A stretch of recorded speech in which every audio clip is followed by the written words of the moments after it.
Hey everybody, Josh here, and this is the weekly update for Redeeming Grace Church. It is Monday, July 5th of 2021, and I wanted to show you this cool wall.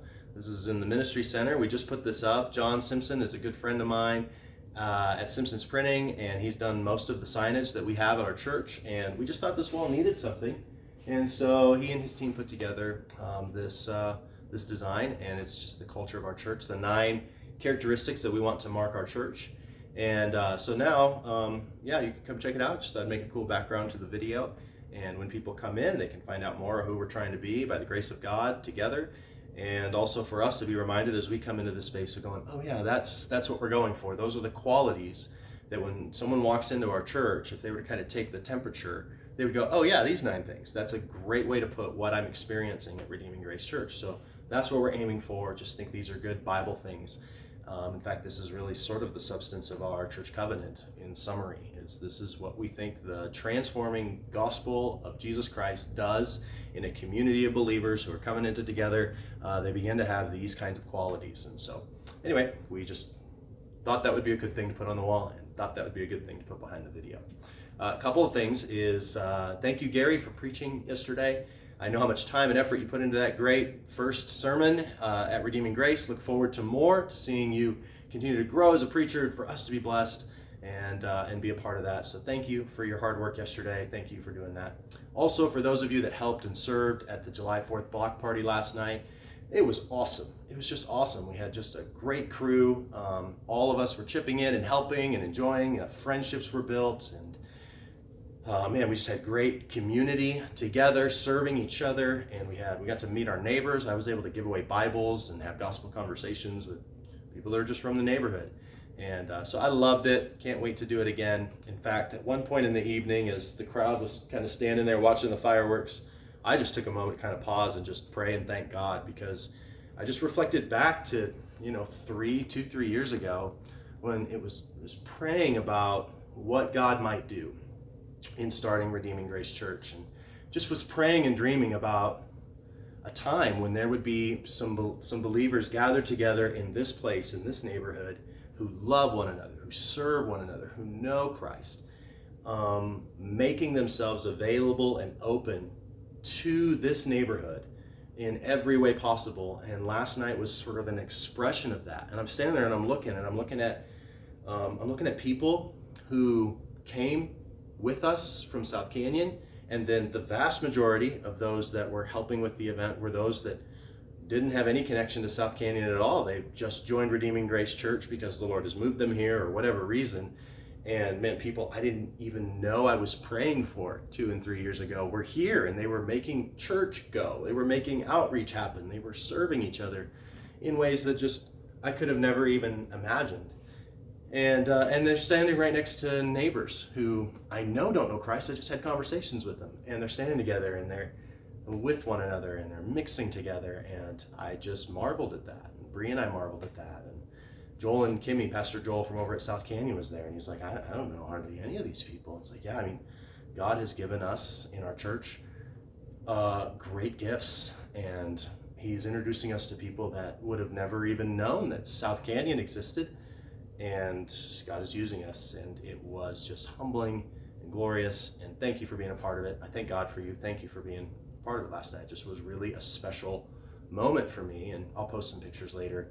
I'll remember that night for a while, and I'm really glad that you were a part of it. Some other things that are coming up, another service opportunity is that Sonia Barrios has come to me and asked if we might, as a church, be willing to volunteer at Hills Alive that's happening July, I think, 16th through 18th.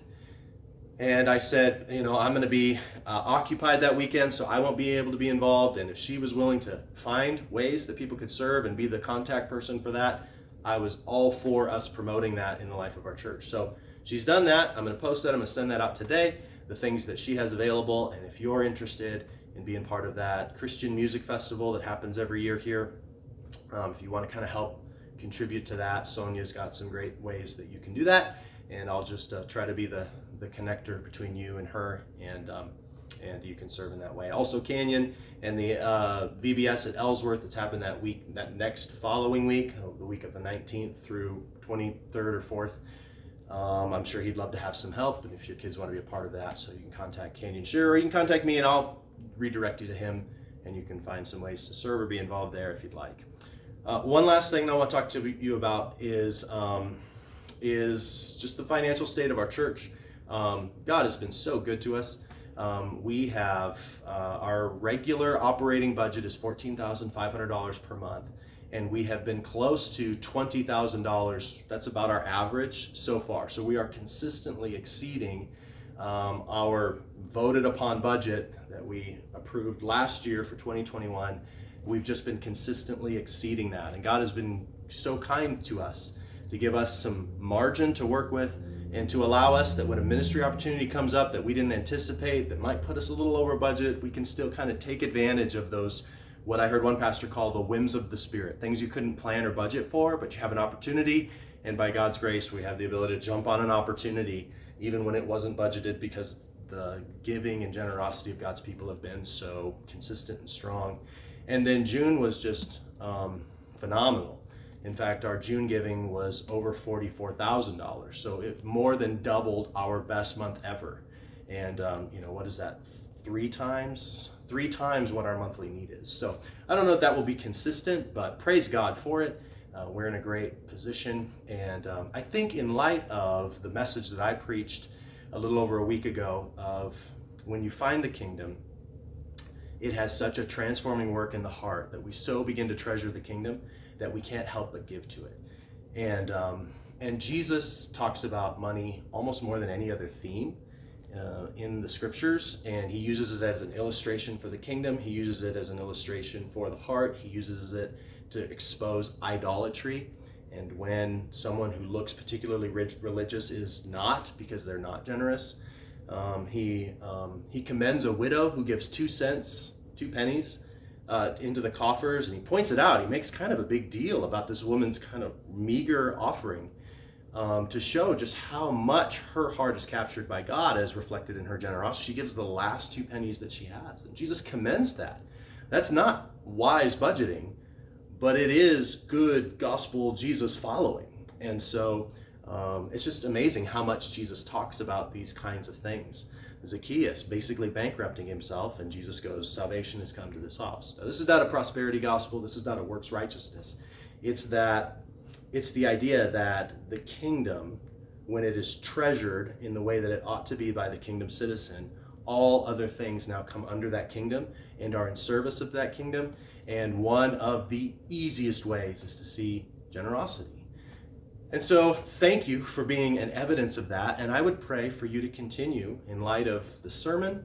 And then also I'm going to send out, I'm going to have our program send out 6-month giving statements, just so you can kind of see what your giving is. One is to just make sure that 6 months in, we have an accurate assessment of that. It's possible that in our processes, we've missed a check here or there, and we want to make sure that that's accurate. So on one hand, this is an administrative, this is an integrity kind of thing, just to make sure that we are tracking accurately what you've given. So check that statement that you're going to receive probably today and make sure it's accurate, but then also use it as an opportunity to test your own discipleship. If money is so tied to discipleship, to idolatry, to worship, to priority, to following Jesus, if Jesus emphasizes it as much as he does, then take the opportunity to look at that statement and ask yourself the question, does my giving reflect that the kingdom has my heart? Because Jesus says where your treasure is, there your heart will be also. So it's just automatic. There's like a direct line, is that what I invest my finances in shows what I love, shows what I worship. And I would just encourage you, I make no judgment on that. I'm saying this from a position of, I think you're doing this already. And so this is not going after anybody. This isn't guilting anybody. This is just a great opportunity in light of the sermon we preached about, being all in on the kingdom. And then in light of the fact that this is 6 months in, and it's a good opportunity for us to just audit, make sure that we're good there on the business side. But also it's a great opportunity for you to, in light of that, Matthew 13:44 through 36, go, have I responded rightly with my finances to the kingdom? And not being enslaved to a particular percentage. If showing that your heart is all in on the kingdom means that you're giving 1%, that is an accurate an accurate reflection of treasuring the kingdom. Praise God for your generosity. If it's 90% and you're going, this still doesn't quite reflect the value the kingdom should have in my heart, that 10% still is idolatrous, gosh, then give more. So don't get enslaved to anything. This is not a guilt or a shame or anything like that. It's just simply an opportunity at this 6-month mark, especially in light of the parables that we've been reading, a chance for you to test the discipleship of your own heart and just sort of evaluate where you're at. Not because the church is in dire need. The temple did not need that widow's 2 cents. But Jesus still commended it because it wasn't about the needs of the temple. It was about the condition of her heart reflected in how she handled the things that she relies on, that she trusts in, and she trusts ultimately in God more than those things. So do that same thing. Let Jesus take this opportunity as you see that statement to test your heart, to just go, Jesus, what can I give? What can I do to show that you are the treasure above all in my life? Not as a show for anybody else. No one else will know. But just in God, what else could I sell to have more kingdom? What else could I do to show that the treasure in the field is worth everything to me? And so we just encourage you to do that. That's what's coming. Expect those statements. That's where we're at financially. And I would love for us to just continue to press in all the more into the grace of generosity, which is what Paul calls it in 2 Corinthians 8. He says this. He says, we want you to know, brothers, about the grace of God that has been given among the churches of Macedonia. For in a severe test of affliction, their abundance of joy and their extreme poverty have overflowed on a wealth of generosity on their part. So generosity in an individual believer, in a family, in a church, is evidence of the grace of God. And then he goes on to say, he says, I did not expect this. This was way according to their means, or way more than according to their means. This wasn't just wise stewardship. This was unwise stewardship, because of a great passion for God. Accordingly, he says, we urge Titus that as he had started, he should also complete among you this act of grace. And so this is not law, this is grace. Being generous and increasing in generosity is not law, it's not works, it's grace. He says, but as you excel in everything, in faith and speech and knowledge and in all earnestness and in our love for you, see that you excel in this act of grace also. So thank you for your generosity. Continue to give, continue to pray, continue to serve, continue to disciple one another, encourage one another, share the gospel with the lost, and just take this opportunity when you see that statement to, 1, make sure that our records are accurate, and 2, just use it as an opportunity to prayerfully search your heart and go, God, does this amount, does this proportion accurately reflect my treasuring of you in the kingdom? So I love you. I'm praying for you. Let me know if there's any way that I can connect with you this week. And I will be back preaching next Sunday. And I hope that I'll see you there. Have a great week.